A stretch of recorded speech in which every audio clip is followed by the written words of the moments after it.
আসসালামু আলাইকুম। আজকে কয়দিন যাবতে আলোচনা হচ্ছে মহামান্য রাষ্ট্রপতি নির্বাচন নিয়ে। কিন্তু এর চেয়ে বড় বড় সমস্যাগুলো যেগুলো ছিল ৩-৪ দিন আগের থেকে আমরা দেখতেছিলাম যে সেই বিদ্যুৎ বিল নিয়ে যে আলোচনা ছিল সেটা কিন্তু স্থগিত হয়ে গেছে। এখন আর খুব একটা দেখি না। এখন সবার মধ্যেই একটা আলোচনা যে কে হচ্ছেন আমাদের মহামান্য রাষ্ট্রপতি। বিদ্যুৎ বিলটা ধামাচাপা পড়ে গেছে। কিন্তু আপনারা যদি এই ফেসবুক দেখেন তাহলে দেখবেন হাজার হাজার ফটোকার্ড, রিল, মিমস এগুলো ভরা। এগুলো নিয়ে কেউ আলোচনা করে না, কোনো মিডিয়াও আলোচনা করে না। আপনারা জানেন তো ভাই, মিডিয়া কিন্তু পুরোপুরি সরকারের দখলে চলে গেছে। সরকার থেকে বলে দেওয়া হয়েছে বিদ্যুৎ নিয়ে খুব একটা প্রচারণা বা আলোচনা তোমরা করবে না, এবং করছে না। কিন্তু আমরা কিছু লোকজন করতেছি, সবসময়ই করতেছি। আমরা স্টপ যাইনি, আমরা যেটা সত্য সেটাই তুলে ধরবার চেষ্টা করি, তাই না? দেখেন, এই কয়দিন আগে দেখলাম মাননীয় বিদ্যুৎ মন্ত্রী বলেছেন যে উনি একটা বাড়িতে গেছিল, সেখানে যা দেখছে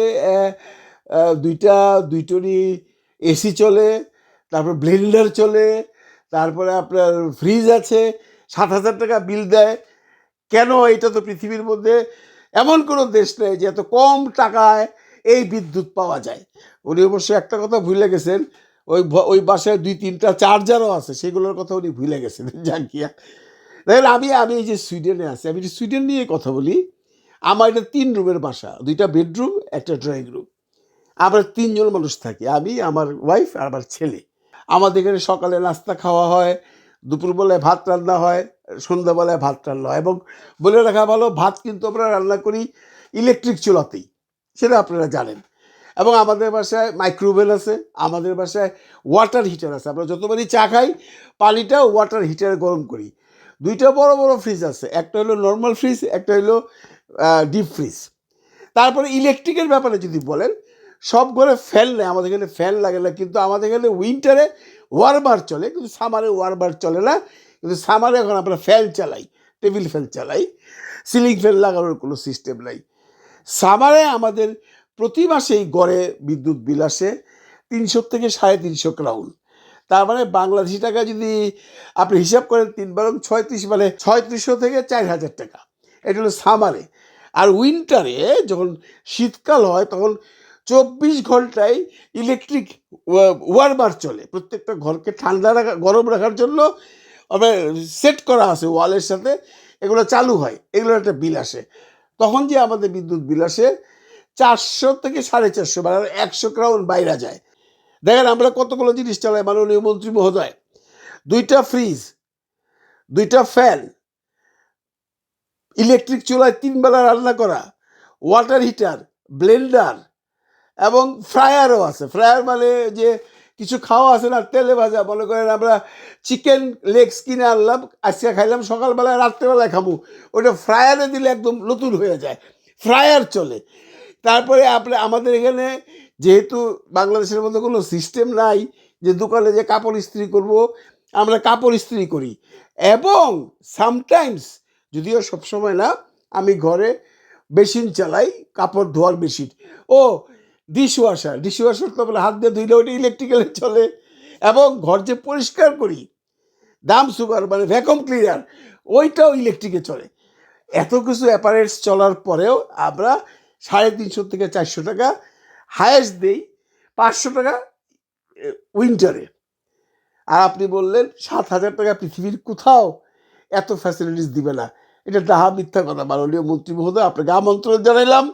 আপনি একবার আসেন সুইডেনে, দেখা যান আমি সত্য বলছি না মিথ্যা বলছি। এনিওয়ে, এই বিদ্যুৎ বিল নিয়ে তর্ক বিতর্ক বহু আসবে, কিন্তু সরকার সরকারি জায়গায় থাকবে। দেখেন, সরকারি লোকজন কি বলছে, একটা ফটোগ্রাফ দেখেন। আমি বাসায় ফোন করে মাকে জিজ্ঞাসা করলাম বিদ্যুতের কি অবস্থা। মা জানালো লোডশেডিং একেবারেই নেই বললেই চলে, এবং বিদ্যুৎ বিলও আগের মতোই আসে। তাই আপনারা অযথা অপপ্রচারে বিভ্রান্ত হবেন না। লিখেছেন সাইয়েদ বিন আবদুল্লাহ। ওনার পরিচয় হলো, উনি হলেন প্রধানমন্ত্রীর বিশেষ সহকারী। আবদুল্লাহ ভাই বা আবদুল্লাহ সাহেব, আপনার বাড়িতে বিদ্যুৎ থাকবে না, আমার বাড়িতে বিদ্যুৎ থাকবে। আপনি প্রধানমন্ত্রীর বিশেষ সহকারী। আমরা তো আগেও দেখছি, যখন হাসিনা আমলে বিদ্যুৎ থাকতো না, আমি থাকতাম ইন্দিরা রোডে। ইন্দিরা রোডে যখন আমি যাইতাম ঢাকা এই সুইডেন থেকে বেড়াইতে যাইতাম, আমার বাসায় কখনো বিদ্যুৎ বিভ্রাট হইতো না, কারণ আমার বাসার একটু দূরেই ছিল কামাল সাহেবের বাড়ি, সেই তৎকালীন স্বরাষ্ট্রমন্ত্রী, এবং আমার আরেকটু দূরে ছিল তৎকালীন আইনমন্ত্রী শফিক সাহেব, মনে আছে আপনাদের? তো এইসব এলাকায় বিদ্যুৎ যায় না। এমনি আবদুল্লাহ সাহেব, আপনার বাড়িতে বিদ্যুৎ কখনোই যাবে না, কারণ বিদ্যুৎ ডিপার্টমেন্ট জানে এইটা কার বাড়ি, এটা মাননীয় প্রধানমন্ত্রীর বিশেষ সহকারী আবদুল্লাহ সাহেবের বাড়ি।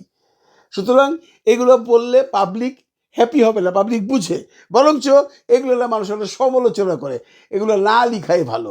আরেকটা ফটোকার্ড দেখেন, আমাদের বিদ্যুৎ মন্ত্রী ইকবাল হাসান মাহমুদ টুকু সাহেব বলেছেন, মা বোনদের বলবো শুধুমাত্র বিদ্যুৎ বা গ্যাসের অপেক্ষায় না বসে থেকে আপনারা মাটির চুলায় রান্না করুন, এতে পরিবেশ ও স্বাস্থ্য দুটোই সুরক্ষিত থাকবে।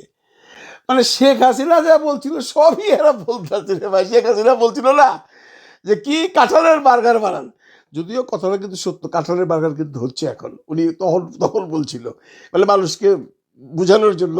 এখন টুকু সাহেব বলতেছে মাটির হাঁড়িতে রান্না করেন। টুকু সাহেব, ঢাকা শহরের উত্তরায় যার বাসা বা ধানমন্ডিতে যার বাসা, সে মাটির চুলায় কি করে রান্না করবে বলুন তো? ওটার মধ্যে লাকড়ি লাগবে, তো লাকড়ি পাইব কোথায়? এটাকে আমরা যখন ছোট ছিলাম, ময়মনসিংহে থাকতাম, কিশোরগঞ্জে থাকতাম, তখন লাকড়ি ছিল, লাকড়ি চাইলেই বা লাকড়ির দোকানই ছিল। এখন কি আছে এগুলা যে লাকড়ি দিয়া মাটির চুলায় রান্না করবে? হ্যাঁ, গ্রাম দেশে সম্ভব, গ্রাম দেশে কিন্তু এখনও মাটির চুলায় রান্না হয়। টুকু সাহেব, এইগুলো কথা বলে তো খাওয়া পাবলিককে বিভ্রান্ত করতেছেন।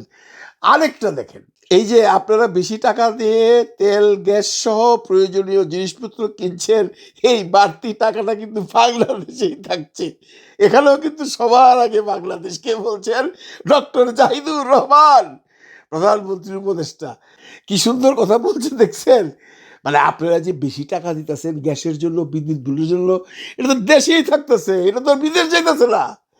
যে আপনারা দেন না বেশি টাকা, তার মানে ওনার কথা হইলো আপনারা যদি 3 টাকার মাল 20 টাকা দা কিনেন, 17 টাকা যে বেশি দিচ্ছেন, এটা দেশেই থাকতেছে। মানে কি ধরনের গর্ধব লোকজন রে মাননীয় প্রধানমন্ত্রী উপদেষ্টা বানাইছে, এটা কোনো কথা হইলো ভাই? পাবলিকের গলা কাইটা আপনি বলতেছেন যে এই টাকা তো দেশেই থাকবে। হ্যাঁ, আমরা জানি তো এই দেশে বিদেশ যাবে না, তাই বলে আমরা কই পাবো টাকা? কই পাবো টাকা? আম বলে বেশি টাকা দেয় কে? আপনারা দেন, বেতন বাড়াইছেন। এই যে প্রাইভেট সেক্টর দেখলাম মানুষ কান্নাকাটি করতেছে, 20,000 টাকা বেতন পাই ভাই, দোকানে যেয়া 200 টাকার কোনো বাজারই হয় না, 500 টাকা রোজ লাগে বাজার করতে, খালি তরি তরকারি। এখন বলেন তরি তরকারিতে বেশি টাকা দিতেছেন, দেশেই থাকতেছে।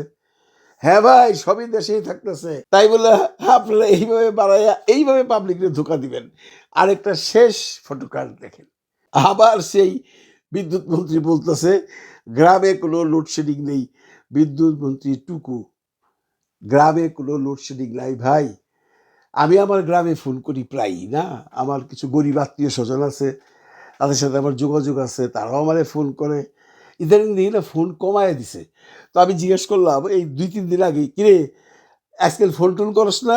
মানে আগে বিভিন্ন কারণে ফোন করতো, পরে বলতেছে ভাই ফোন করুম কই থেকে, কারেন্টই তো থাকে না, আমি লোডশেডিং থাকে সারাদিন, একটুখানি চার্জ দেই, ওটা 2-4 জনের সাথে কথা কইতে কইতেই আবার চলে যায় আবার মোবাইলের পাওয়ার, এরপর দেখি কারেন্ট নাই। এটা গ্রামের অবস্থা টুকু সাহেব, এটা গ্রামের অবস্থা। আপনি খবর নিয়ে দেখেন বাংলাদেশের কোন গ্রামটা আছে যে গ্রামে লোডশেডিং দিনের মধ্যে 10 থেকে 12 ঘন্টা থাকে না, বা দিন 24 ঘন্টার মধ্যে 10 থেকে 12 ঘন্টা কারেন্ট থাকে না। আমি চ্যালেঞ্জ দিয়ে করলাম অত্যন্ত বিনয়ের সাথে, আপনি একটু খোঁজ খবর নেন। এই সমস্ত কথা বইলা পাবলিকরে আপনারা বোকা বানাইতে পারবেন না, কারণ মানুষ তো নিজেই ভোগ করতেছে। অনেকে তো এই কথাও বলতেছে যে লোডশেডিংয়ের মধ্যেও আসি, ইলেকট্রিসিটি থাকেই না, তারপরেও বিদ্যুৎ বিল ভূতের বিল।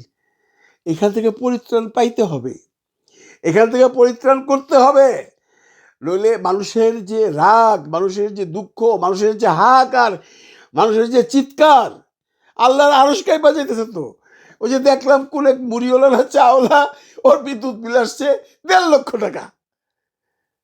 চিন্তা করছেন? ও দেখার পরে পালায় গেছে।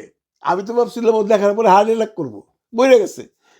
কারণ যে লোক 150 টাকা থেকে 200 টাকা দিত বিদ্যুৎ বিল, তার বিদ্যুৎ বিল আসছে 1.5 লক্ষ টাকা। এটার আপনি কি বলবেন মাননীয় মন্ত্রী মহোদয়? একটু ব্যবস্থা নেন প্লিজ। মানুষের মধ্যে না মানে একটা কি বলবো, কি যে এক বিশ্রী অবস্থা শুরু হয়েছে বিদ্যুৎ বিল নিয়ে, কি যে একটা মানে সৃষ্টি, এটা কিন্তু বাংলাদেশে আগে হয় নাই। ভালো থাকবেন সবাই, ভালো রাখবেন সবাইকে। আল্লাহ হাফিজ।